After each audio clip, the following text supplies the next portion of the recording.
Hello again, everybody. Welcome back to my podcast. It's good to talk, and it sure is, and it's also good to listen.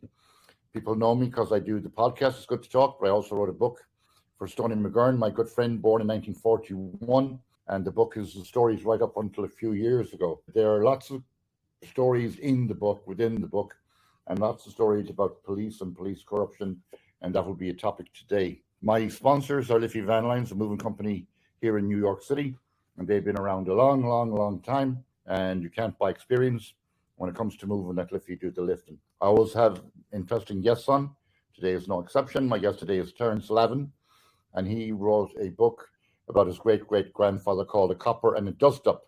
So hello, Terrance, and tell us a little bit about yourself. John, great to be with you here. Yes, I've been in New York City for 30 years and found, like most Americans, the folklore of your family has always been something that you look to as a point of pride, and that's because of America and the immigrant story. And I'm a bit of a writer and a bit of an advertiser, and so I had to stumble across this family story that we hadn't known about before, and I ended up writing a rather large article in the New York Times about it. Okay, so it featured in the New York Times. Yeah, that was how many years ago was that? About 7 years ago. Okay, very good. Now I've read the article actually, and it's an interesting article. I did have Jerry Coyle on here a few months back. Jerry's from County Mayo, and he wrote a book about his father, Henry Coyle, and that was all. Excuse me, that was all to do with gun running, and I could see the amount of research Jerry put into researching his father's history, and it looked like a labor of love. When I read your article, it looked like a labor of frustration, a lot of work, a lot of effort. You seem to have gone way out of your way to research your great-great-grandfather, Patrick Lavin. So let's cut to the chase here and talk about Patrick Lavin, okay? Yeah, that'd be terrific. Yeah, he was a Mayo man himself. And like these family stories, his family folklore, we knew he was a New York City cop. I have his Billy Club from that era. I have his retirement papers from 1911 after 27 years on the job. His yearly pension was $700. I don't know how that works out to $1911, but it was, I think, standard. And the stories that we heard were either that one time on patrol, he was chastised by Commissioner Theodore Roosevelt for not walking his beat properly. Another story we heard was that he was such a favored member of Theodore Roosevelt's inner sanctum that when he became president and came back to New York City, he requested that my grandfather, great-great-grandfather, would protect him. Again, those are two contradicting folklore. There is zero evidence for either or. Mm-hmm. What we do know, and I found this out through the New York Times archives, I started looking up his name, figuring, well, maybe if he was involved with an arrest, he might have been in the newspaper. And back then, as you know, I mean, the vast majority of the New York City Police Department in the late 19th century were Irish immigrants. Similar for fire department.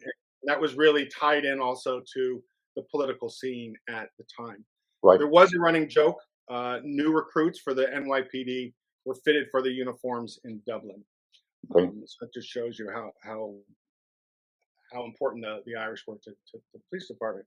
But when I was looking at the archives, I typed in his name, and the very first article that popped up was Patrolman Lavin indicted for murder, which, as you can imagine, was rather startling to hear such a story. Right. So I started to dig in, and you're right, John. It took many years of research, but we found a number of articles of a couple of incidents that happened, and then it went cold. And the first incident, obviously the one he was indicted for murder, actually it was manslaughter, happened in 1889.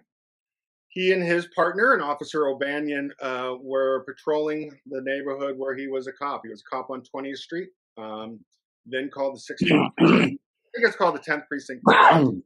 They stumbled upon a saloon that was serving on Sunday, which was verboten at the time. It was illegal.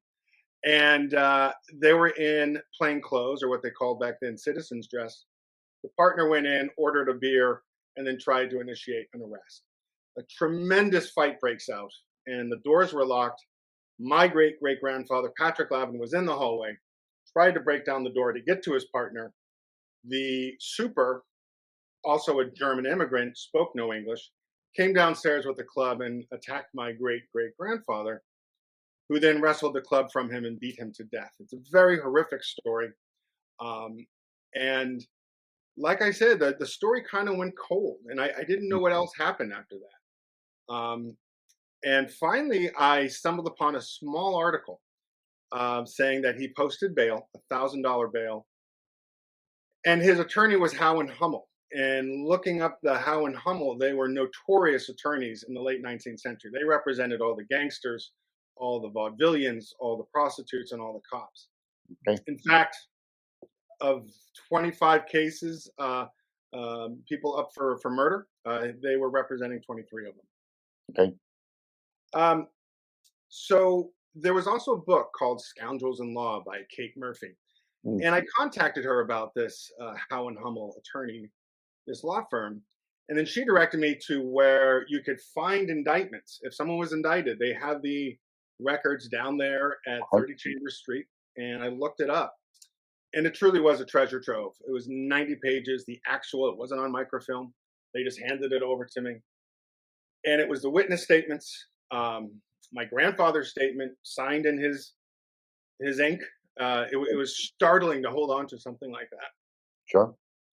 And it was actually quite funny is there was a number of witnesses there that experienced this. One was in the outdoor outhouse in the back garden, and it was it was startling because the Germans at the time, a lot of those bars were considered anarchists. If you were a basketball fan, and if you happen to be a Boston Celtic fan, God help you, back in the 80s, a famous voice of the Celtics was a guy named Johnny Most. His grandfather, Johann Most, was the most notorious firebrand German anarchist. And when I say anarchist back then, it meant socialist. And they would go to these beer halls and whip everybody up. They just assumed that this bar was one of those. Was there beer served on Sunday? No. The partner walked in, ordered a beer, and the proprietor, German, said, "No, we don't serve." He knew they were cops. Right. Sorry? No, I'm following you closely. Yeah. So the big fight broke out over that, and then after my Patrick Lavin killed this poor man, his name was Casper Post. He, the others were arrested and taken to jail. So this poor janitor or super didn't make it through the night, and so there's obviously an inquest. To clarify there, seems like that Casper, the German guy, went to attack your father, with a knife or with a club? Yeah, with a club. He is a troublemaker, a loafer. Okay. This is on 26th Street between 9th and 10th, and it was a heavy immigrant neighborhood, and you never knew who was going to come into one of these flop houses. Well, the same goes today, I'm sure, for that. Yes. So when he comes down with a club, and his wife followed closely behind him, she actually put out the gas lamp in the hallway to darken it to give her husband an advantage. Okay. And the fight spilled out into the backyard, and unfortunately he was clubbed to death. And there was different witness statements. My grandfather said he would hit him once. Others said he hit him upwards of 20 times. You can only imagine in such a adrenaline-infused violence, what happened on that night, 1889. But then there was an inquest. Like, what happened? How did this poor janitor die? And, the police and the political element were very much intertwined. Tammany Hall ran the city. The boss at the time was Boss Richard Croker. His brag was, there's 12,000 municipal employees in New York City, and I control every one of them. And it was absolutely true. Okay. So the attorney for the Post family were not told of when the indictment or the arraignment was going to be. And then when they asked for testimony in front of a grand jury, this poor woman spoke only German. Okay. And there was no interpreter. But one of the grand jurors said, "Well, I speak a little German. I'll interpret for her." So you Okay. can see what kind of a slipshod Yeah, yeah. deal it was. And the next day, the New York Times said this was a one-sided inquest. And Okay. that actually made the papers. It made all the German papers. It made the papers across the country. Hmm. That surprised me. I figure 1889 is like the Wild West. A cop killing a guy, probably a daily occurrence. I don't know, but that was a big deal. And Well, the big paper at the time, the big German paper at the time, and probably still is Der Spiegel, which yeah, means mirror. And I'm sure if it made that, then it got global attention, not just local it, attention. But it one thing absolutely. you should note, Terrance, my guest today is Terrance Lavin. We're talking about a copper and a dust up, an article he wrote about his great grandfather, going back to the 1800s. And to put in context as well, there was a lot of police corruption, like even in my own research for Stoney in his book, uh, the shakedowns were a big thing. And that's where your great grandfather's partner went into the bar on a Sunday to see if they were serving or illegal serving. But it's also well known that if the bar owner had given the brown envelope, white envelope, the few dollars to the, I guess, the police chief, your guys or your great grandfather and his partner would be told to close their eyes and walk past that bar Absolutely if correct. the fee was substantial at the time. Like apparently it could be anything from $20 to $50 per week, Correct. and Yeah. that's a lot of money going back in the day. If a beer was only maybe 10 cents, but I'll let you continue with the story from where we left off. My guest Terrance Lavin, and the podcast is Good to Talk. If you like the podcast, hit like and hit subscribe. So continue on, Terrance, with your great great grandfather's story. Yeah, no, you're absolutely correct. And had this German proprietor paid the $10 to $50, in his case it was 10, to the precinct captain, he would have been able to open on Sunday. He would have been able to open past midnight. This was across the city. So the houses of ill repute, bars, gambling halls, all of them paid their remittance to the local police. Corruption was rampant. And this was a attempt to basically collect. Mm. And this violence broke out. So this was all front page news, this main news, and many other papers across the country. And then he was arrested. My grandfather, great great grandfather, and so the captain said, "Look, I'll take care of him." It was taken to Jefferson Market Courthouse, now a public library, was a woman's prison for many years, but before that was a courthouse and a jail, Mhm. and that's where he was put. For how long, I don't know, but not very long. So when the district attorney finally got the case, it was 3 years later. That was unheard of because usually these cases happen within weeks, if not months. Okay. But the whole Tammany machine was behind my grandfather and pushing it off, pushing it off. And, he ended up being a cop for many, many years after that. But Okay. he was never promoted. He never got beyond the role of patrolman in his 27 years. And that seems to be because he did get into a fair bit of trouble with this. Mm. They protected him. But it was a starting look about the politics in New York City and the police department. And the corruption, you said, was exposed Mm. during the Lexow Commission. We all know about the Knapp Commission in the early Correct. 70s, and you had Serpico and you had the police corruption. Well, in the 1890s, 1894, 1895, there was the Lexow Committee. It was a Mm. state senator, and they looked into the corruption of all of New York City. There was even a Serpico, if you will, back then, a Captain Schmidberger, who was also a member of this political club that my grandfather belonged to. And these political clubs were all over New York City. And the Pequod Club, which was on 25th Street, that had about a dozen cops in it. So I started this with the folklore about Theodore Roosevelt and my grandfather, neither of which we even know is true, probably not. But what is true is when this corruption was exposed after the Lexow Committee, and there's 5,000 pages of testimony about all this corruption. Theodore Roosevelt became police commissioner and president of the police board. He ordered all the cops out of these political clubs. They were all named after Indians because there was part of Tammany, Iroquois Club, Comanche, Pequot. And so by doing that, they were trying to tamp down all of this corruption. It was interesting during my research. He was involved in another death 2 years prior on 16th Street in 10th Ave. Um, just some drunk guy, an Irishman, move along, and he caused a ruckus, and so he was going to get arrested. And his buddies implored my grandfather to leave him alone. So he did, all right, fine, I'll leave him alone. Just take him away.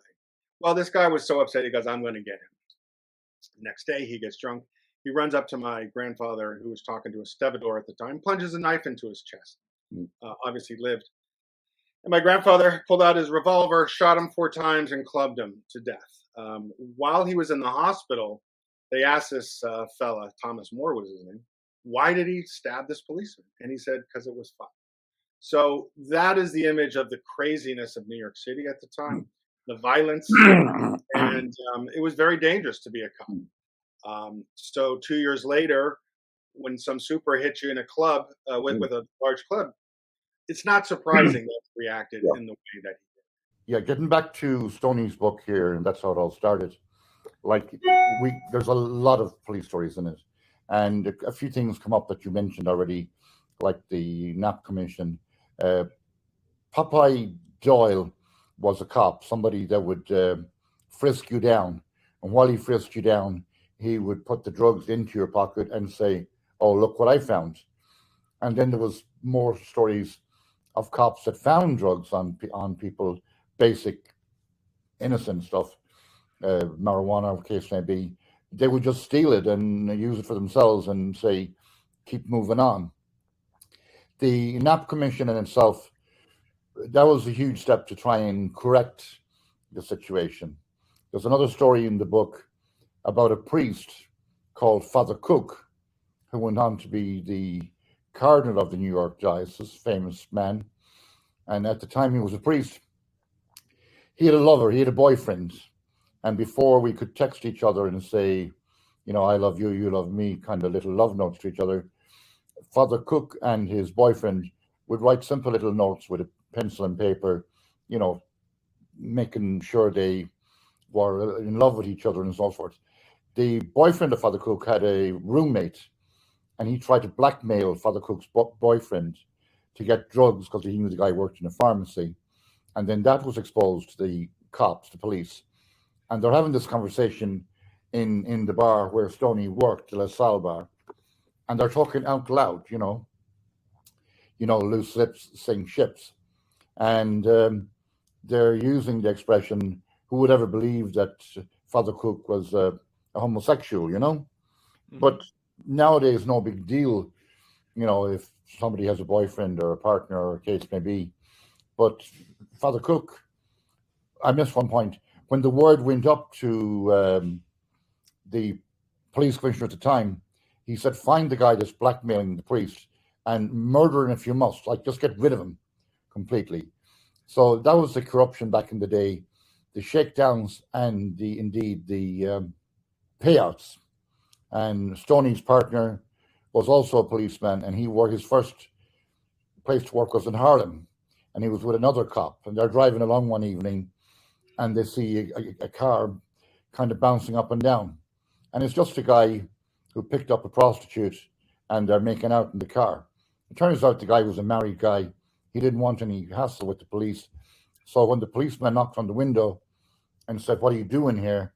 and he said, you should go to a motel for doing this type of stuff, but this is my motel, and he shakes him down $50. Of course, the guy would rather pay $50 than be exposed to his family and wife that he's making out with a hooker in Harlem. There's nothing wrong with hookers in Harlem. It's just the whole perception of the behavior, I guess. So continue on back to your great-great-grandfather. Terrance Lavin is my guest today. Yeah, no, that you bring up a really good point. There was an extraordinarily famous cop at the time named Clubber Williams, who was also a member of the Pequod Club with both this Captain Schmidberger, who turned state's evidence in the Lexow Committee, and my grandfather. And Clubber was working downtown, which was very boring, but uptown being the 20s, this is where electricity was coming into being. The Great White Way got its nickname, and that was really Broadway in the 20s, not up to 42nd Street. So this is in the 1880s, 1890s, with all of those clip joints and bars and clubs and vaudeville. You had a tremendous amount of crime. So this Alexander Williams gets promoted from downtown to this precinct, and he said, "For years I've been feasting on chuck steak. Now I'm going to get me some tenderloin." Meaning, the amount of corruption was available to him for shakedowns, as you talked about, and he made a lot of money, and a lot of the cops did. So that's where the Tenderloin district came from. That term came out of, fell out of favor, just kind of died out. But in San Francisco, they picked it up. So the Tenderloin in San Francisco, which still exists, that came from this area in the 20s in New York City, all about the corruption. There was a whorehouse, a prostitute's house, where a cop was killed, and they protected the madam because it was such a lucrative house of ill repute. They prevented the rigorous investigation in how this cop was killed. And this is all in the 1880s, 1890s. This Captain Schmidberger, who got caught, turned state's evidence. There was a French shipping liner that came in to port, and he wanted to pay for protection from bandits or whatever on the docks. And so he was paying this Captain Schmidberger a lot of money.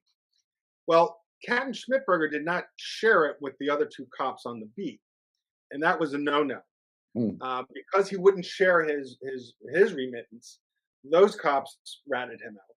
Right. And that's how Schmidberger got caught up in the Lexout committee, deciding to turn state's evidence. I'm going to tell you what really happens. And so the American public, and this was huge stories for 1894, 95, they really got a taste of what was going on in these big cities and how linked the politics were with the police department, and the amount of corruption was absolutely rampant.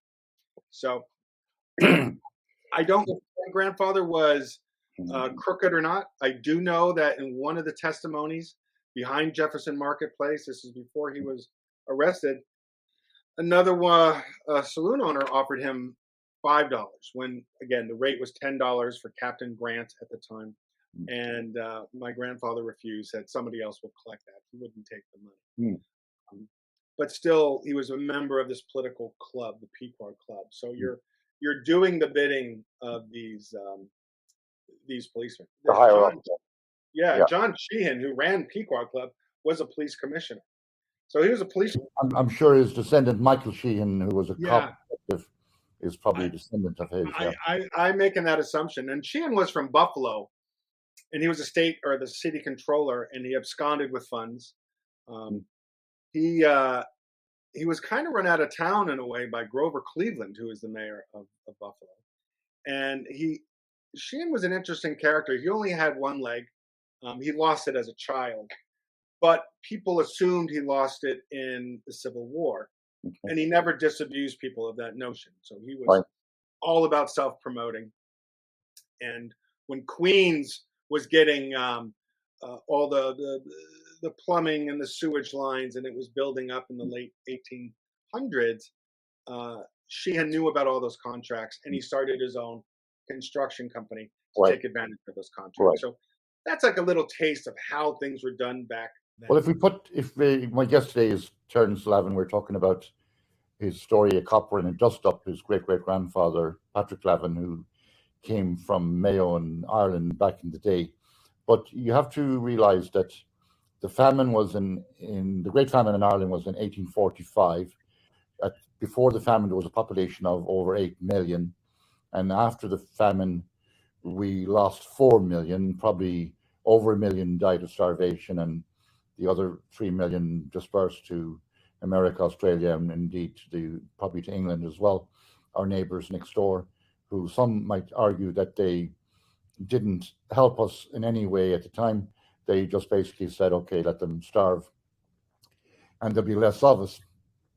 The Brooklyn Bridge was opened, I think, about around the time that your great-grandfather became a policeman. Before that, there was horse and carriage. Then came along motor cars. And what I've travel quite a bit all over the world with charity work. And what I find about policemen almost everywhere, there are two things that come to mind. One is they're poorly trained and they get in kind of easily, so they don't need years of university. In most cases, 6 months of training will do them. And also, they're poorly paid. And many of them think when they get the uniform, like your dad got, or your great grandfather got, the uniform was like an honor thing, and now you have power and you have authority, and it's like a ticket maid in New York City. When that ticket maid is writing you a ticket and putting it on your car for 5 minutes over parking, she thinks she is the boss just because she has a uniform on her. Okay, so my approach would be train them better, pay them better, show more respect. I think there should be retraining for all policemen at different points during their career because things change, technology changes. I'm sure your great grandfather wasn't trained in psychology, how to deal with the drunken German guy, the janitor, or the drunken Irish guy who just wanted to stab him. And your great grandfather, he did the best he could do given the circumstances of self-defense, which is used in law today. So tell us a little bit more, going back to where we kicked off there with your great grandfather and the dust up in the late 1800s. Yeah, and it's back then there wasn't any training. I can't speak to today and what happens with police departments. I hear really great things about their training. Certainly, I have some friends on the New York City Police Department, but I think back then there was zero training, and in fact, if you had $300, you can become a cop. That was paid by the local merchants, so you become a cop and you just kind of look out for them. The interesting thing that happened to my great great grandfather is during a lot of this testimony, whether it be him or whether it be the Lexout committee, you did see the difference between the good cops and the bad cops, Right. the ones that were crooked and the ones that were absolutely straight laced. Oftentimes, those that were straight laced or complained about the crookedness would be sent to what was called Goatsville, which was Harlem. Harlem was just nothing but farmland at the time. When my grandfather, when the inquest was happening about what happened, and in reading these witness statements, I try to be as objective as possible, even though it's a family member. He died in 1932, and I knew his son. That was my great grandfather. I heard these lovely stories about this, big, fun-loving Irishman, but I really didn't obviously know this man. And I tried to be as objective as possible. Like, what would I have done? I've already been stabbed in the chest a couple of years earlier. I work in the most dangerous part of the city. Here you have someone coming down. I said I'm a policeman. I showed him my badge. Other witnesses say that he did show his badge, and he continued to get clubbed. So objectively, and you brought it up, self-defense, it was self-defense. Did he do a few extra blows? You have to assume yes. You've almost been killed once. You're almost being killed again, and you're going to be pretty ticked off at this guy clubbing you. So yeah, I would say that was self-defense. He may have gone overboard, but again, we'll never know. This was 125 years ago. But what did happen was the witnesses did say that he identified himself as a policeman. He was shocked that the club was so big. It was actually the leg of a chair, these old Victorian chairs. That's what the club that this Casper folks used. And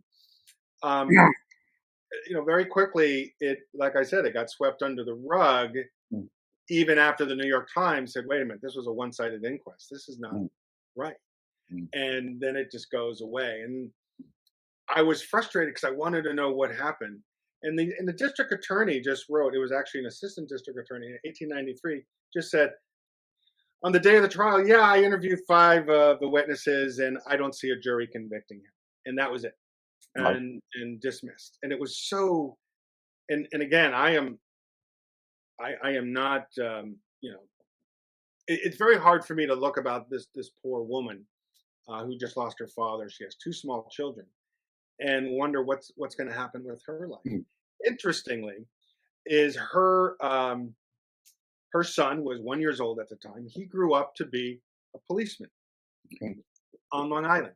Now, I was emphatically trying to find like whatever happened to this Post family. It's spelled Pfost.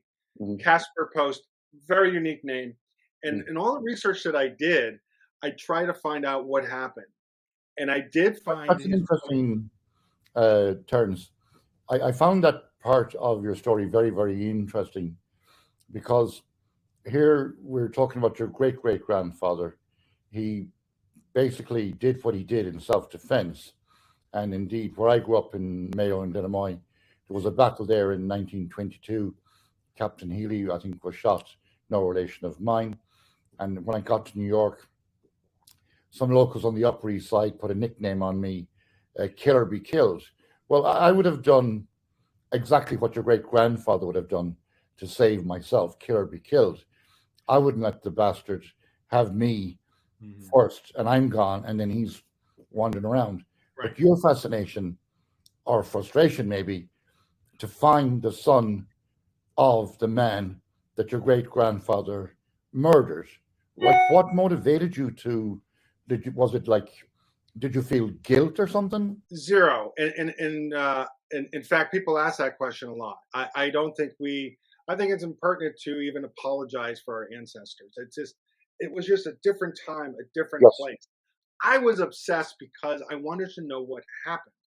And when I discovered this widow's name and the names of her children, it was more curiosity. It was my historical curiosity more Okay. than anything else.